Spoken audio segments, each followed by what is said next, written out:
Hey everybody, this is Jake Wynn, Director of Interpretation at the National Museum of Civil War Medicine, coming at you for another of our live videos here on the National Museum of Civil War Medicine's Facebook page.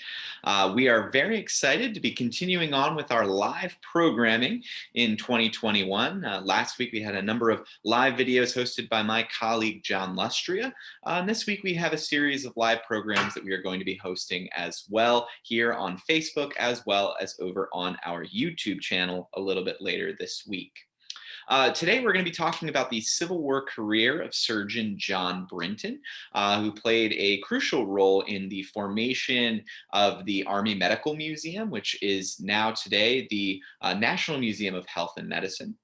Plays an incredibly important role in kind of relaying the stories of Civil War medicine and preserving the history of Civil War medical care. And as a result of that, museums like ours, the National Museum of Civil War Medicine, can exist and use all of the data, the artifacts, as well as the medical specimens that were preserved during the American Civil War.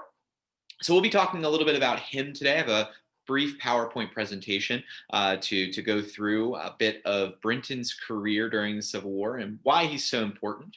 And then in the end, we're going to have a special announcement as well about the return of one of our long-standing community partnerships in Frederick that does have a connection to the John Brinton story. So as we are going through today's presentation, for those of you who have been here before, you kind of know the drill that you can join in the comments section and having a discussion. If you have any questions as I go through my presentation today, feel free to drop those into the comments section and I'll get to those at the conclusion of my PowerPoint presentation. Will note during the presentation, I cannot see the comments.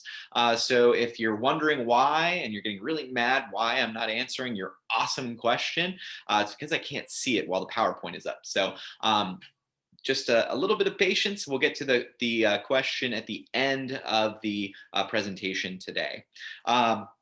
Another question that we oftentimes get on these live streams, will I be able to see these videos after the fact? Yes, you will. You don't need to just catch these videos live. You can watch them after the fact here on Facebook, and this video will also be uploaded onto our YouTube channel. So you can watch, if you prefer not to use Facebook, you can go ahead over to YouTube and you can watch this once we get it posted a little bit after the fact. But we are starting to do more live programming over on YouTube as well. Later this week, myself and my colleague Kyle Dalton will be hosting a live stream over on the YouTube channel as well. So you can find us basically anywhere you do your social media work today, you can find us there.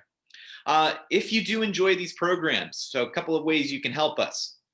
You can like the video, go ahead up there and press that like button. That helps much more than you'd realize. It helps the Facebook algorithm to send this out to more people, which is awesome. We want to get as many people as we can involved in watching these videos. You can comment, say hello into the comment section. That boosts our engagement number as well. It means more people will see the video, and you get to meet some of the awesome people we have hanging out in our comment section. And if you'd like to take this a step further, we have two ways of doing that. One, you can become a member of the National Museum of Civil War Medicine. My colleague John has dropped that link into the comments section. You can go over there. You can become a member and become a sustaining part of keeping the National Museum of Civil War Medicine open, keeping these video programs going as well. You can do that by going to the link in the comments section as well. As you can also help us with a new feature here that I have to take a look at, and that is going to be the stars feature, which I'm still getting the hang of myself. Basically, you can use these stars. We have just gotten into this program here on Facebook, where if you'd like to support the museum, you can actually kind of donate through Facebook, and that ultimately will come to support the National Museum of Civil War Medicine. So if you are really liking what we're talking about in this presentation or in future ones, and you want to give a little bit, and trust me, every little bit helps for us, especially in these troubled times. You can go and donate and give stars to us, which we will see and are able to acknowledge you during the live stream. So this is a cool way, a new way of being able to support the National Museum of Civil War Medicine and these video programs that I hope that you are all enjoying out there. So. With all of that being said, I see we have some folks tuning in. The back end of my of the Facebook stream right now is a little messed up, so if you'll all bear with me just for a second, I'm going to pull this up on a separate computer just so I can see what's going on.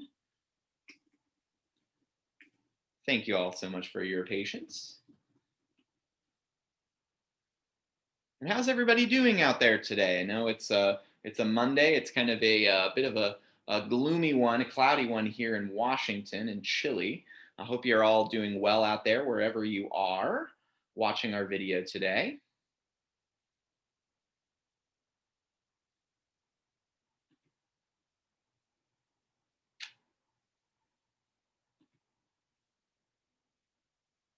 Again, thank you for your patience here. Just trying to get this up so I can see all of the comments, as many of them as I can.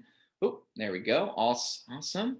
Also, I'm going to feature the link. So if you want to become a member, you can click the link that has popped up on your screen, or in the comments section, you can help to support the museum that way.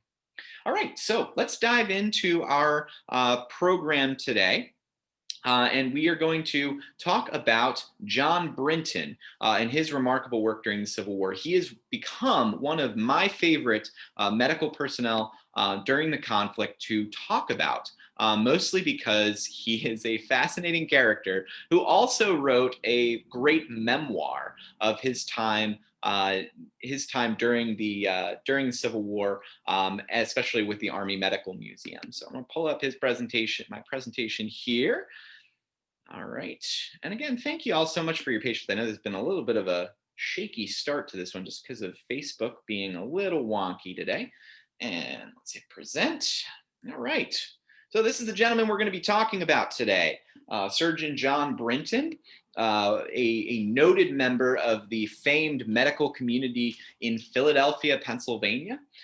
He was an incredibly influential member of the medical community during the 19th century, and a very much an important part of the legacy of Civil War medicine, because he plays a role in the origins of the medical and surgical history of the Civil War, of the War of the Rebellion, as well as with the Army Medical Museum, which collates and brings together medical reports, medical specimens, analysis, data collection into Washington, D.C. to make medical care more effective both during the conflict and understanding that after the Civil War was over, there's going to be a value in collecting all of this data, going back and analyzing that data. We're still able to do that today, courtesy of the work that Brinton and others did at the Army Medical Museum.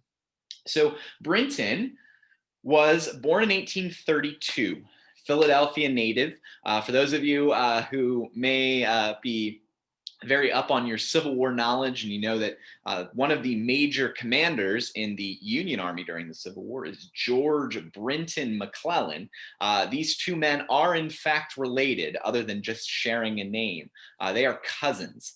So John Brinton, John Hill Brinton, and George Brinton McClellan are related. This is going to play a role actually in the story of John Brinton's Civil War career during the 1864 election, in which John Brinton's relative ran for president against Abraham Lincoln.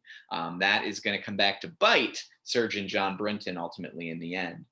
He did come of age and spend his youth in and around Philadelphia, and ultimately it's going to be where he attends medical school as well. He graduated from the University of Pennsylvania in Philadelphia in 1850, and then went on to Jefferson Medical College where he graduated in 1852, and he starts working as a doctor in Philadelphia in 1853. For those of you who may have seen other presentations I've given in the past, when I talk about surgeons, both in the Union and Confederate Army, many of them do study at Philadelphia's medical schools. Basically, if you wanted to be considered one of the more professional, the really upper echelon, high class military or a medical doctor in the United States in the 19th century, you went to Philadelphia, you went to Jefferson Medical College, you went to the other schools that were in Philadelphia. And Brinton is going to be a member of that kind of medical elite in the United States during the Civil War era. Others that went to Jefferson Medical College include Jonathan Letterman, that we talk quite frequently about at the museum for his work in reforming and kind of creating a modern emergency medicine as we know it today during the Civil War. He graduated, Letterman did, just a few years before Brinton did at Jefferson Medical College. So they're getting the same education, which is, by all accounts, much shorter than medical personnel get today, than a military surgeon would get today. Only 2 years of medical study, but Brinton's going to get kind of worked right into the medical community, the civilian medical community in Philadelphia, which was, again, a very prominent place for medical personnel to study and to ultimately work. One of America's largest cities in the mid part of the 19th century. So why we, and me specifically, why I focus on Brinton is because he does have a fascinating memoir that he leaves behind for us. He is years after the Civil War, in 1891, he wrote this remarkable memoir. You can see this is a 1914 edition of this book. He wrote to his children and his descendants while musing over why he decided to write a memoir. This is what he said, quote, "It is rather that I want you to know something about myself and what and whom I saw and what I was doing during those 4 years which formed so prominent a part of the lives of the men of that day. For you must know that then the war, to all of us, was everything. It was all in all. The past was forgotten, the future we scarcely dared to think of. It was all then the grim present, in which everyone tried to do his best." So he gives a little bit of a reasoning for why he ultimately is going to both serve in the Civil War and ultimately go back and remember it and write down his recollections, because this was a crucial, and Brinton knew this more than most, a crucial moment in American history from the perspective of the military, the political, but for Brinton, he understood that the Civil War was a crucial moment in the history of American medicine. And in many ways, Brinton plays a really important role in shaping both how that medical care was practiced during the conflict and how it was remembered, and how the history of Civil War medicine was put together, because in many ways, Brinton himself ensured that the legacy of Civil War medicine would be continued and that it could be understood for future generations. And we are still fulfilling that. We're still fulfilling what Brinton had hoped for when he worked at the Army Medical Museum during the Civil War, when he wrote these memoirs in the late 19th century and had it published in the early 20th century, and right down to the present day, that we are still utilizing Brinton's work. So he first went off to war in August of 1861, and he's actually going to be sent out to the Western theater of the war. He is going to become a medical officer on the staff of Ulysses Grant, here with his wonderfully square beard. He is going to serve for much of the first year of the war out in the Western theater. He is going to be present at the battles of Fort Henry, Fort Donelson, and Shiloh. So I'm not going to talk too much about that early war period for Brinton, especially because coming up in the next couple of months, my colleague, John Lestria, actually has a series of live streams about medical care in all of those engagements. So you'll be hearing about a bit more about Brinton. During this early stage of Brinton's Civil War medical career, he does give us one of the great quotes about Ulysses Grant. Of course, Brinton is serving on his staff out there in the West. And so Brinton's going to give us one of these quotes from Grant that is going to last down the years. I believe was included in the new Grant documentary on the History Channel. And this is what Brinton records in his memoirs. He says, quote, this is from Grant said to Brinton, quote, "Doctor," he said, "I have never read it carefully. The art of war is simple enough. Find out where your enemy is, get at him as soon as you can, and strike him as hard as you can, and keep on moving. So that quote, anytime you talk about Ulysses S. Grant, that quote gets thrown into the mix. That was uttered by, recorded by, I should say, John Brinton in his memoir, this very famous strategy that Grant is going to use throughout his Civil War career and is ultimately going to send him in the ascendancy to command all Union armies in the field by the end of the Civil War. So let's move on in Brinton's career, because he's going to come back into the Eastern Theater. He's going to come back to the East in the summer of 1862.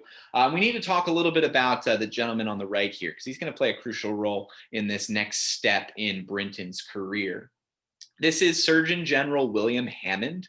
He comes into the comes in as the U.S. Army Surgeon General in March of 1862, and he has the mandate to reform the U.S. Army's medical department.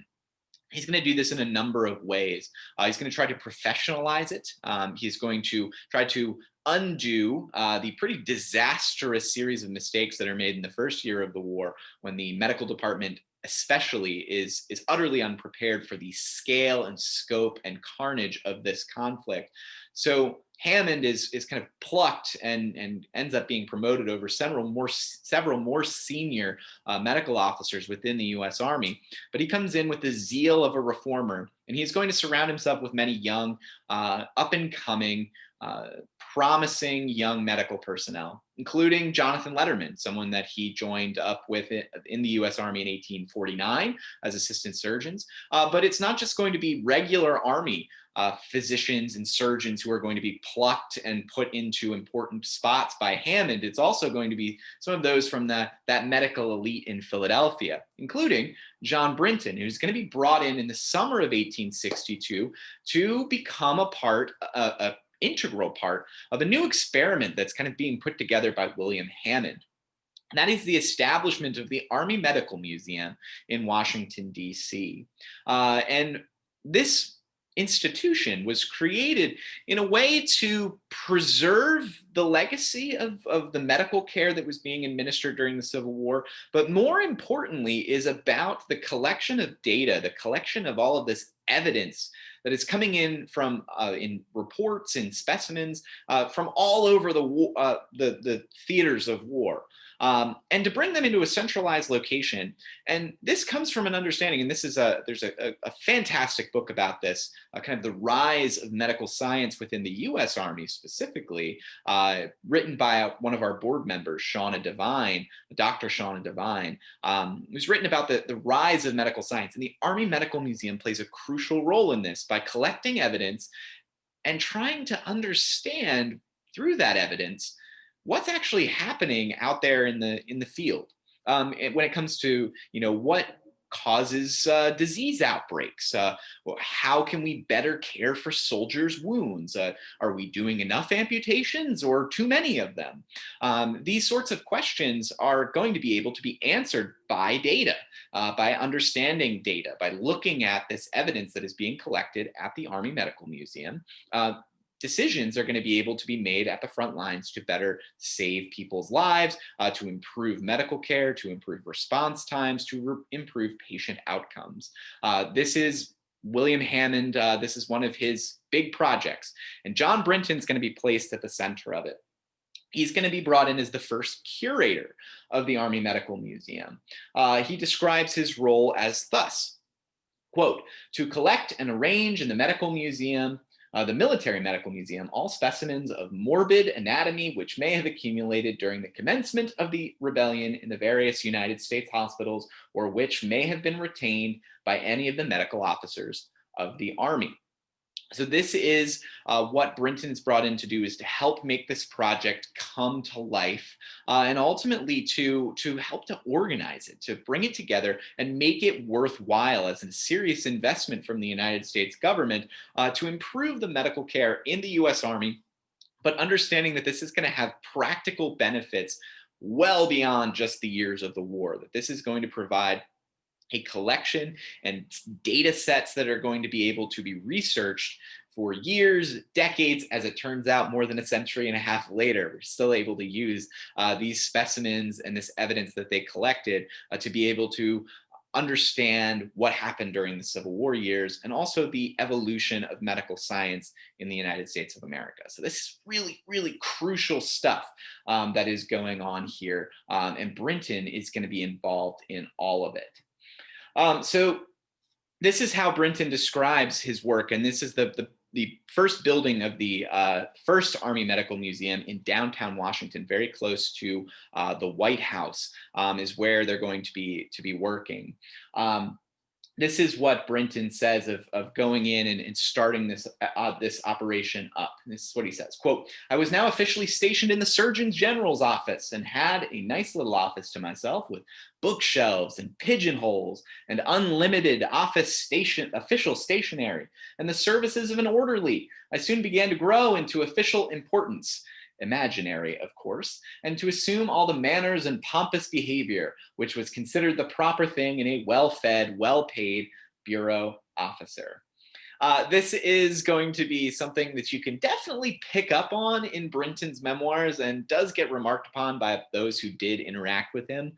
Was a bit arrogant, which I think, again, for those of you who may be very familiar with his cousin, George Brinton McClellan, that this may run in the family. These are, sort of aristocratic members of Philadelphia society who are now being thrust into these important positions, and they end up with a really big head in many cases. And Brinton is not necessarily, he doesn't avoid that. He is going to fall into that category. And you're going to run into those kind of, when you start to research him, you're going to find some of those accounts that he does not rub everyone the right way in terms of how he thinks of himself and how he holds himself. That at least he is able to acknowledge that he might have some of these attributes, if you will, in his memoirs.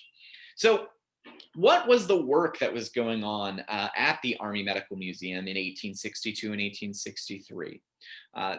This photograph, one of the most considered one of the more barbaric photographs taken. These are amputated limbs that are going to be collected during the war. You can see tags on these particular limbs that photographed during the Civil War. This is going to be among the duties that are going to be taken up at the Army Medical Museums, the collection of data and specimens like this.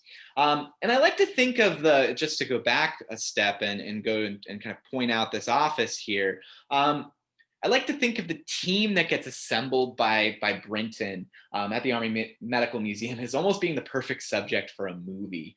Brinton had a team working for him that included, these are some of the roles that people had: bone preparers, specimen inspectors, an anatomist, sketch artist, painters, photographers, and a team of medical orderlies and secretaries.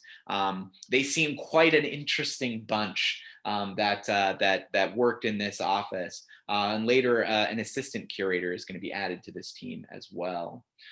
So this is what Brenton writes of this as he's settling into his role. He says, quote, "My whole heart was in the museum, and I felt that if the medical officers in the field and those in charge of hospitals could only be fairly interested, its growth would be rapid, and the future good of such a grand national cabinet would be immense. By it, the results of the surgery of this war would be greatly assisted." So he gets to why he's doing this. I will mention that when he says a grand national cabinet, that is relates to a term that is very much, you hear it when you talk about museums in their 19th century and earlier components. They're often referred to as cabinets or cabinets of curiosity, places where things are collected and ultimately studied. So that's what that word means in this context when he calls it a grand national cabinet. So now again, moving forward, photograph of the amputated limbs. What goes into the museum? And Brinton's going to talk a little bit about this. He's going to say, quote, "First of all, the man had to be shot or injured to be taken to the hospital for examination, and in a case for operation to be operated upon. Then a limb, if it were to be decided that the medical officer, the one who performed the operation or had something to do with the operation, decided to send that limb on to Washington, they'd attach a wooden number to the specimen, clean the specimen, pack it away in a keg containing alcohol, and then they would send it off to Washington, D.C., and would be sent on to the Army Medical Museum, where it would go into the museum's collection, kind of be processed, and ultimately the information around that specific specimen would be kind of taken on into the museum's collection, and then ultimately analyzed, and anything that could be gleaned from this data that is being collected along with the actual limbs is going to begin to kind of coalesce, and they're going to take a look at what can we learn from these specimens. Now, Brinton is going to have an interesting job, though, because when he starts out with the Army Medical Museum, the medical museum is not well known amongst many of the medical officers serving out disparately all across the theaters of war. And so he is going to go out to the front lines, Brinton is, as curator, and he is going to teach medical personnel operating at the front lines the value of collecting specimens, and the importance of the work that they are doing and how it relates to the work that's going on at the Army Medical Museum. So the first time he's going to do this is going to be in September of 1862 at the Battle of Antietam. He's going to go up to Maryland, and he is going to begin to kind of observe operations at the front lines in these Eastern theater hospitals. And he is going to receive a telegram a day after the Battle of Antietam, September 18th, 1862. This is what it says, quote, "Sir, you will proceed without delay, to Frederick, Maryland," home of the National Museum of Civil War Medicine, "to superintend the selection of specimens for the pathological museum connected with this office." So he goes racing off to Maryland, racing off to the battlefield. He's going to look out over the battlefield of Antietam, and he watches the burial of the dead that's going on. He travels between the hospitals, and he's going to show the necessity of saving medical specimens. So he gets really upset when he sees surgeons, they amputate an arm or a leg and they cast those limbs into a pit to be buried. They rot in the sun in many cases. Descriptions will describe that. He gets really upset about this because he knows that if some of these limbs would be preserved and the data collected from that soldier's wounds, how he was treated, what surgical operation was done on him, and then ultimately keep tracking that patient. Does the patient improve once he's transported? What happens to them? Does he go back to his unit? Does he go and is he able to survive his wounds? These are the kinds of questions that Brinton is interested in at the Army Medical Museum, collecting all of this data so it can be analyzed and ultimately, hopefully, improve the medical care at the front lines. So this is what he runs into at Antietam. He says, quote, "It was hard enough to be worked day and night in those great surgical emergencies, to expect the rough preparation necessary to preserve mutilated limbs for the museum. These were usually buried in heaps. To overcome all these difficulties and to set an example, I frequently visited our battlefields. I had the opportunity of showing the practicality to the operating surgeons and to their assistant staffs, what it was that we really wanted. Many and many a putrid heap have I got out of the trenches where they had been buried, in the supposition of an everlasting rest, and ghoul-like work have I done amid its surrounding gatherings of wondering surgeons and scarcely less wondering doctors, but all saw that I was in earnest, and my example was infectious." So what you have is this image of Brinton, a particularly dark kind of image of him going into these battlefield field hospitals in places like Antietam, going into these limb pits where these arms and legs have been cast off seemingly for forever rest, bringing those limbs back out, throwing them on the floor of the field hospital and saying, "No, we don't throw these away. These have value to us." They have value to us, not, of course, in monetary value. Who would want these? But they have value to science. They have value to making medicine better, to understanding whether or not these surgeries that were performed, these amputations, were they the right course of action? Are these patients going to survive? Could we have given them better outcomes? These are all of the things that Brenton's going through his work at the Army Medical Museum, knowing what he knows. He wants to ensure that specimens are being collected so his work at the Army Medical Museum can go on. So it's quite a scene.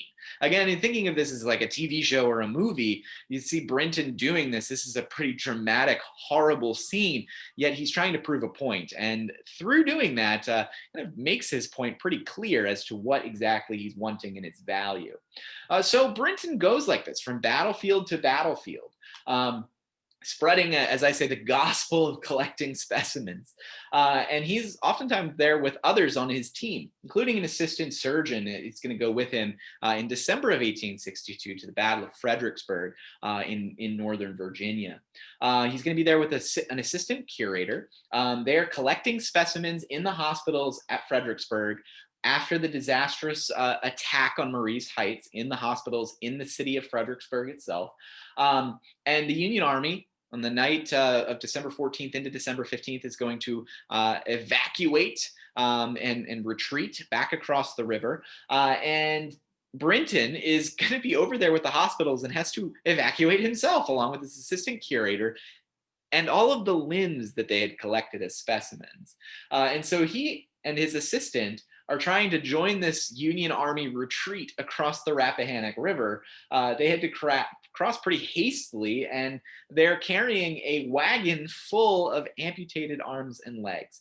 And this is how Brenton puts it in his memoirs. He says, quote, "On the afternoon of December 15th, I encountered Dr. Moss, my assistant, bringing with him an immense number of surgical specimens for the museum, some of those in boxes, which we sneaked over in the wagons. The remainder were carried in great bags on the backs of one or two Negroes, black assistants that are helping to assist them. Just as we reached the northern bank, one or two shots passed over the bridge. Dr. Moss, who was somewhat philosophically inclined, remarked, quote, 'What a blessed escape, for what a wretched ending it would have been to one's life to have been swept into the river on an ignominious retreat, holding on to a bag of bones.'" So a little bit of humor there coming from Surgeon Brinton and his assistant, but you see the work that they are doing, trying to collect for the purposes of the study at the Army Medical Museum. This is not just about gawking at the damage done by the weaponry of the Civil War. This is not about cruelly taking the last pieces, the broken vestiges of humanity back to the museum to be put on public display. No, this is about collecting data, collecting evidence to improve the medicine that is going on in these hospitals. They want Brinton and his team, they want to improve outcomes for these patients, and they believe that that is most going to be able to be done by analyzing all of this, by collecting these specimens. So that's why they're going out to the front lines and putting their lives in danger to bring back, as the assistant says here, a bag of bones. Now, Brinton's career is going to go on, and this is an example of one of the barrels, a barrel of alcohol that could have been used to send those limbs off to Washington, D.C., to the Army Medical Museum. But let's talk a little bit. Brinton's going to work there from 1862, 1863. He's at Gettysburg, Chancellorsville in the aftermath of those battles. In 1864, he's going to be accompanying the Union Army. He's going to be going down to Ulysses S. Grant's army, to the Army of the Potomac now, when Grant accompanies them in the spring of 1864. So Grant and Brinton are kind of reunited again for the first time since early 1862. And Brinton's going to accompany the Union Army as it marches south, battles of Wilderness, Spotsylvania Courthouse, Cold Harbor, down to Petersburg. All through this heavy campaigning, these battles, Brinton is continuing on with his work with the Army Medical Museum. However, in September of 1864, Brinton gets shifted out of the Surgeon General's office, largely due to politics, and politics of a different sort. On the one hand, it's the national politics when it comes to the fact that he shares a name with the challenger to the incumbent president, Abraham Lincoln.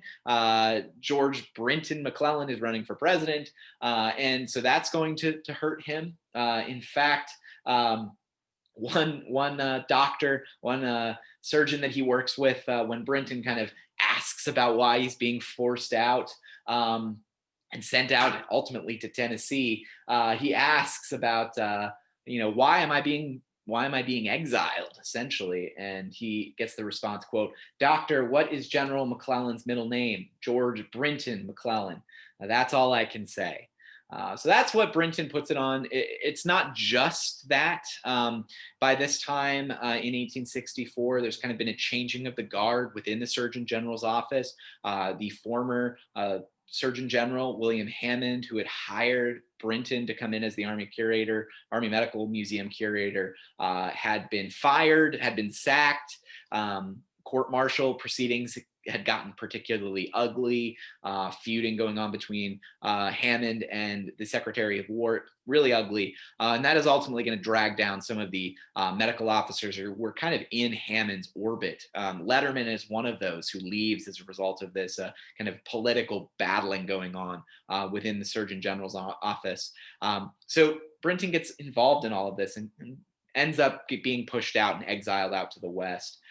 He is going to end up becoming a medical director in the Army of the Cumberland out in Tennessee. He's also going to be involved in the work at the hospitals in Nashville, Tennessee, which there are quite a large number of those facilities. So he's going to play a role out there. So after all of this, at the Civil War is going to come to an end. Brinton goes back into civilian practice. He goes on to an illustrious career in medicine after the war. His work at the Army Medical Museum lays the groundwork for the medical and surgical history of the war, a landmark study of wartime medicine that helps us, even today, better understand our nation's bloodiest conflict. He passed away in his hometown of Philadelphia in March 1907 at the age of 74. His work at the Army Medical Museum is also incredibly vital and important, and has a connection to us at the National Museum of Civil War Medicine. On loan presently, we have 6 specimens that were collected under Brinton's kind of campaign at the Army Medical Museum to collect specimens. In 1862, we have 6 of these currently on loan from the National Museum of Health and Medicine, which is basically the follow-on museum to the Army Medical Museum. We have these on loan at the museum and are on display. So when we get back into being open to the public, hopefully a little later in January, but especially into February and into the spring, 6 of these specimens that were collected by Brinton and his team are on display, and we have the biographical information on the patients, ultimately what was learned from those specific specimens. These kinds of examples are incredibly helpful for historians of the Civil War when looking at individual patients, when historians of Civil War medicine when looking at kind of the totality of how patient care was administered during the war, and also with the history of science as well, and how science was being advanced during the Civil War time period. Of course, they don't know about germ theory yet at the time of the Civil War. Advances are being made in the mid-19th century. But what does develop during the Civil War is that medical science and evidence-based medicine becomes really entrenched in America, thankfully. It's going to set the stage for major advances. They're going to happen later in the 19th century, early into the 20th century. And by the 20th century, America is going to become a major location of medical advancement. And the Army Medical Museum and the work of John Brinton helped to set the stage for that. Right there during the heat of the 4 years of Civil War, as that is raging, Brinton is setting the stage for future developments. So in part, the reason that I gave this presentation today and actually created this presentation kind of back a few years ago was because we have a partnership at the National Museum of Civil War Medicine with someone that we're really excited about, just moved across the street within the last year and a half, and that is 10th Ward Distilling Company. So all of these stories, and I'm actually going to get to why we have this partnership in specifically here in just a bit. So we're going to move forward here and talk about Brinton's Brandy. So this is a project we've had at the National Museum of Civil War Medicine and 10th Ward Distilling Company, a Frederick-based, woman-owned distillery in Frederick, Maryland. This is a partnership we've had going on for several years. We've used this as to help drive membership to the museum in the past as well. And this is based on a Civil War recipe based on the popularity of cherry brandies during the Civil War, especially when it came to medicinally. Brandy was incredibly important as a medicinal tool. And this has always come out right around Valentine's Day, and it is a delicious, delicious product, I have to say. This is one of my favorite beverages of all time, and cherry brandy. I had never had one before. I'm a big fan of cherries, but this is really, really good stuff. And they're going to be returning Brinton's Brandy, which is named for John Brinton. And again, I'll get into the story of why we chose that name here in just a bit. But you can find information about that at 10th Ward Distilling Company's Facebook page on their website as well. Just mark that date. Saturday, February 13th, that is when it's going to debut. This has been a great partnership for us over the years, and happy to see this coming back this year as well. In these strange times that we are all living in, you can get some comfort that a Civil War soldier or Civil War officer would have appreciated with some Brinton's Brandy. So let's go as to why we chose to connect the story of John Brinton that I just told you today, influential Civil War surgeon, with a distilled beverage today. So let's dive into that. So the Army Medical Museum received in Washington all of the confiscated liquor that was gathered by military authorities in the city during the Civil War in Washington, D.C. They further distilled the products, no matter what they were. They brought them in, they had their own still, and they're going to distill the products on site at the museum, which, according to Brinton in his memoirs, he says that it exploded only occasionally, which I think is hilarious, but also quite disturbing. They would then send out barrels of full of the distilled spirits. These would go out to the battlefields and ultimately to the hospitals across the country. Soon, these are labeled with Army Medical Museum. Railroad workers on these military trains began to realize that these barrels had alcohol in them that they could drink.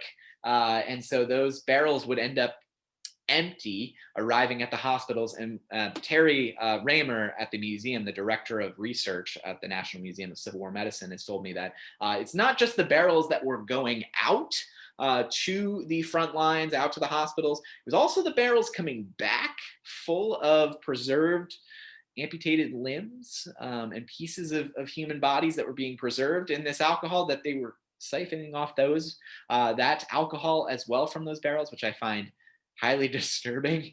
But this becomes a problem actually for Brinton and his team. They need that alcohol to preserve those limbs. Otherwise, they're going to be pretty much useless and quite foul. So he actually organizes, they're going to continue sending out these barrels, and then put a little bit of tartar emetic, which is a poison, into the barrels. This actually poisons the railroad workers who are siphoning off from these barrels, but not in a high enough kind of poison level to kill them, just enough to make them really sick, just enough to know that they probably shouldn't be drinking this anymore. The barrels started coming back full as a result of this. But Brinton's Brandy fully gets its name from the cherry brandy that occasionally came into Dr. Brinton's office, courtesy of the Provost Marshal in Washington. Instead of throwing this nice cherry brandy that had been taken by the Provost Marshal, essentially military police in Washington, Brinton kept it for his own purposes. And on numerous occasions, Brinton utilized the cherry brandy to bribe, in some cases, military authorities to assist him in one way or another in his role as curator at the Army Medical Museum. On a few occasions, he was able to procure an extra horse to carry his equipment by giving small amounts of cherry brandy to the officers in charge of a neighboring cavalry regiment. He wrote afterwards that, quote, "This tacit understanding soon became a fixed arrangement. It did me great good, and I trust did them no harm, and I'm sure greatly facilitated public business." So he's lubing the wheels of the work of the Army Medical Museum with a little bit of cherry brandy, which I'm sure everyone in that cavalry regiment really loved. Again, these are accounts from Brinton's memoir. So this is what he's writing about years after the war, looking back over his time. But he includes a cherry brandy story from May of 1864. After his old commander from the West, Ulysses Grant, came east to command forces in Virginia, Dr. Brinton made a visit to the headquarters of Ulysses S. Grant near Spotsylvania. Now, this is a photograph from May of 1864 at Massaponax Church, which is near Spotsylvania Courthouse. It's around that time, not necessarily, I don't believe Brinton is involved in this photograph specifically, but he is visiting Grant during this specific time. And he made sure to bring along several kegs, quote, of Army Museum whiskey, which in fact contained this cherry brandy that Brinton loved so much. And they were able to, as I have here, he and the brandy, Brinton and the brandy, were very much welcomed into camp of the headquarters at the Army of the Potomac and of all U.S. armies at this point under Ulysses S. Grant. So all of this to say, this is going to bring an end to kind of my formal part of the presentation here. So I'm going to get off of screen share. All right, come back over here. I want to thank you all so much for tuning in with me today. I'm going to go into our questions here and see what we have.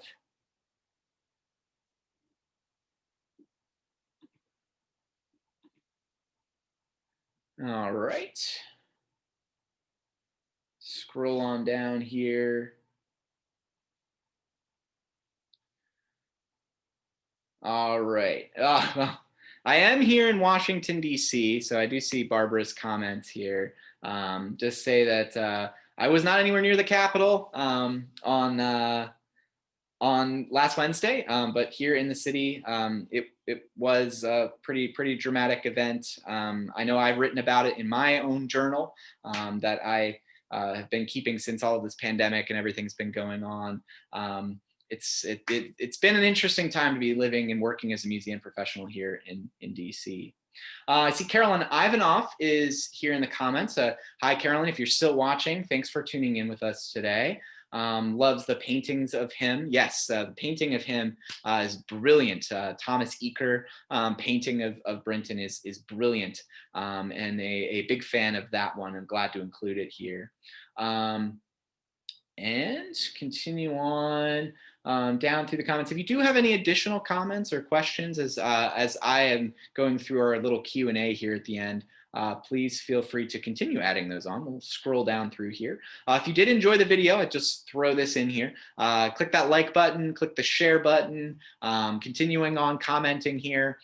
We also have those stars that are down there. You can play around with those. Every little cent helps us at the museum, or consider becoming a member and supporting programs like this. Not quite related, but I've seen you say chloroform was preferred over ether due to flammability. Are there reports, lots of reports, of the use of ether resulting in fires or explosions? That would be an interesting topic. Kyle Dalton, my colleague, is definitely the expert on this, and he has actually written a couple of blog posts on the civilwarmed.org website, our blog for the museum. You can learn more about that because he actually writes a little bit more extensively about that. But yeah, ether was flammable. This was well known, and that did have a role in whether or not it was used in these hospitals, what circumstances it would be used, that sort of thing. But if you want to know more, definitely check out our museum blog. Barbara, thanks so much for commenting, and thank you for supporting all of our videos. You're a consistent viewer of these programs, and we really appreciate that. Jeff says he has an ancestor that died from smallpox at Camp Douglas in Chicago. We did have some posts recently talking about that, talking about Camp Douglas at Chicago. Robert Smith is here, another one of our consistent viewers. Most physicians had no surgical experience unless they spent time in Europe and the Crimea. That is common. Most, I've seen estimated one surgeon at the time of the Civil War. I'm not sure exactly where he pulled the statistic from, but he claimed that 94% of Union Army surgeons had never seen a gunshot wound before they went into service. So yes, these surgeons do not have a lot of practical surgical experience during the Civil War. So collecting specimens and furthering the study of science, the study of medicine, the study of the work of surgery was very crucial. And the Army Medical Museum is going to play a role in that. Question. Oh, this is from Carolyn. What had to be done to the alcohol that was kept to preserve specimens to keep the Teamsters and others from drinking it? Did get to that a little bit later. The tartar emetic, a little bit of that in there, ends up poisoning those railroad workers, those who were siphoning off the beverages. Yep. And I see John Willen. Hi, Dr. Willen, another of our supporters here at the museum. When did collection of liquid biological samples begin and preservation efforts there too? What types of tissue histology was performed and staining methods for microscopy and pathology? This is a great question. I am not as familiar, Lynn. You always have the great questions that always end up stumping me. That I'm not sure when exactly those collections are going to come into the museum. We'll say that the Army Medical Museum continues to collect well after the Civil War is over, and they're kind of collecting. Their mission kind of expands outward from this military Civil War, very much surgical effort, and does begin to expand outward. As for when those types of items and collections are going to come in, I would. And this is just from my experience and not having seen too many of those in my own research over the years, would probably be a post-Civil War emphasis as especially with the use of microscopes becomes more common after the Civil War is over. Only a couple hundred of them exist within the U.S. Army, if even that, during the war. So my guess would be that is going to become much more popular in the aftermath of the war. From Helen, are there any accounts from surgeons who listened to Dr. Brinton's teachings on the battlefield? Coming to mind, I can't think of any specific mentions of Brinton. I will say that I haven't been looking too much for that in other surgeons' diaries, kind of kept the focus narrowly on Brinton. That's a really great question, and I'll definitely be keeping an eye out among the printed, the published journals and letters from Civil War surgeons. I'll definitely keep an eye out for Brinton's name because he does do quite a bit of traveling around and interacting with medical professionals out at the front lines throughout the Civil War. That would be a good one. I'll keep you all updated through the blog, or I help to manage the museum's Facebook page and Instagram along with my colleague Kyle Dalton. So it will. If we come across it, we'll definitely be sharing it. So make sure you're following the museum. John Willen, the museum still has its own distillery. Love the distilled products, and that's a fascinating bit of information. I will say, if you do want the history of the Army Medical Museum specifically, and kind of getting out of its Civil War role, John Willen is a great resource, and probably somebody you will see again. He did do one of these videos for us back at the beginning of the pandemic, and Dr. Willen's a great resource, a great historical resource. So probably hear from him again here at the museum's page in the future. Continuing on, well, thank you all so much for watching. I can see some thanks coming in here. Thank all of you out there for tuning in with us today. I do hope you've enjoyed the presentation. If you did, Again, it's not too late to click the like button, the share button, go on to the museum's website, civilwarmed.org, become a supporter through membership, through donation. I will say, thank you all so much for those of you who did donate to our Support Hope Through History campaign. We're going to have more about this coming soon, but just know that thanks to all of you, your generosity, your support for the museum, we did surpass our $25,000 fundraising goal. We ended up with a little more than $26,000. So we thank you so much for your generosity, for your support for the National Museum of Civil War Medicine. It is incredibly appreciated. All of you have been amazing followers of the museum here online and for our programs. And it is just, it is so incredible to see all of this support come in. And like I said, we'll be sharing probably another video or post specifically about that. Again, thanking all of you who did donate to our Support Hope Through History campaign. I do see Kim Brace has a question. I know you got the Manassas battlefield bones last year to evaluate. Have you received bones from other locations in the past 30 years? So we are separate from the Army Medical Museum, or the now National Museum of Health and Medicine. But we did have involvement, as I know Kim was involved in all of this too, with the Manassas Civil War Roundtable, with the discovery of amputated limbs at Manassas Battlefield in Virginia from the Second Battle of Bull Run, or Second Manassas. We have not, in my time at the museum, I've been at the Civil War Medicine Museum in Frederick since 2013. And I can think of the working with the Smithsonian for the Manassas discovery and the National Park Service. That was really a first for me. We didn't actually ever, our museum never had its hands on those specimens specifically. We were looking at scans that had been done by the Smithsonian Natural History Museum in their work. But there has been on a number of other occasions bone specimens that have come into the museum kind of outside of my time at the museum. We do have a mummified arm that is in the collection at the museum in Frederick, related to Antietam battlefield. There have been other medical specimens that have come through the museum and been gone off to other locations for study, or other locations that may have been more appropriate to that particular item. So it's pretty rare that our institution kind of comes into contact with these kinds of situations, other than the limbs that I mentioned early on that are on loan from the National Museum of Health and Medicine. All right. Well, it looks like, well, I want to thank you all for tuning in. Thanks so much for supporting these videos. I was very excited to be able to bring you this presentation today. One of my favorite topics, talking about one of my favorite surgeons from the Civil War era, one of my favorite personalities. If you'd like to read Brinton's journal, or his memoirs, I should say, they are available on Google Books. Hathy Trust has them, archive.org. They are available in the public domain online. I highly recommend reading them.